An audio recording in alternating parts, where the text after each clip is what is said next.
Hello. അപ്പോൾ എല്ലാവരും സുഖമായിട്ടിരിക്കുന്നതല്ലേ? അപ്പോൾ ഇതാ PSC സ്റ്റഡി ജേണിയിൽ ഇന്ന് മാർച്ച് 31. അപ്പോൾ നാളെ ഏപ്രിൽ 1. അപ്പോൾ നമ്മൾ PSC പഠിക്കുന്നവർക്കറിയാം, നമ്മുടെ ഡിഗ്രി പ്രിലിംസിന് ഇനി കറക്റ്റ് 30 ദിവസം മാത്രമേ ഉള്ളൂ. അപ്പോൾ ഞാൻ എന്ത് ചെയ്തു, ഒരുവിധമൊക്കെ പഠിച്ചൊക്കെ സെറ്റാക്കി വെച്ചിട്ടുണ്ട്. അപ്പോൾ ഇനി അങ്ങോട്ട് റിവിഷൻ സ്റ്റാർട്ട് ചെയ്യാമെന്ന് വിചാരിച്ചു. അപ്പോൾ പ്രീവിയസ് ക്വസ്റ്റ്യൻ പേപ്പർ വർക്കൗട്ട് ചെയ്യണം, പഠിച്ചതൊക്കെ നന്നായിട്ടൊന്ന് റിവിഷൻ ചെയ്യണം.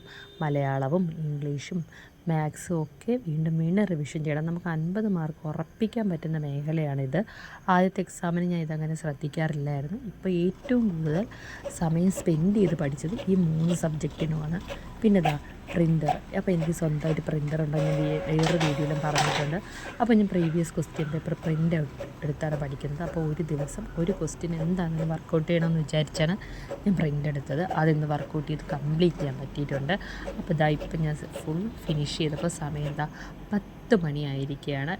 മാത്സും ഇംഗ്ലീഷും മലയാളവും GK ഒക്കെ ഞാൻ വർക്കൗട്ട് ചെയ്തു. യൂട്യൂബിൽ നോക്കി അതിൻ്റെ ക്വസ്റ്റ്യൻ പേപ്പറിൻ്റെ ഇത് നോക്കിയിട്ട് ഓരോ സൈലത്തിൽ നിന്നാണ് ഞാൻ എക്സ്പ്ലനേഷൻ വീഡിയോ കണ്ടാണ് ഞാൻ ആൻസറും അതിൻ്റെ ഡീറ്റെയിലും ഒക്കെ എടുക്കുന്നത്. അത് കൂടുതൽ ഹെൽപ്ഫുള്ളായി. ചില കാര്യങ്ങൾ മറന്നു പോയതും ചിലതൊക്കെ ഓർത്തെടുക്കാനൊക്കെ ഈസി ആയിരുന്നു ഇങ്ങനെ ക്വസ്റ്റ്യൻ പേപ്പർ വർക്കൗട്ട് ചെയ്യുമ്പോൾ. അപ്പോൾ ഒരു ദിവസം ഒരു ക്വസ്റ്റ്യൻ പേപ്പർ വർക്കൗട്ട് ചെയ്യുന്നതെന്നുള്ള ആദ്യത്തെ ദിവസത്തെ കാര്യം സക്സസ് ആയിട്ട് ഞാൻ കംപ്ലീറ്റ് ചെയ്തിരിക്കുകയാണ്.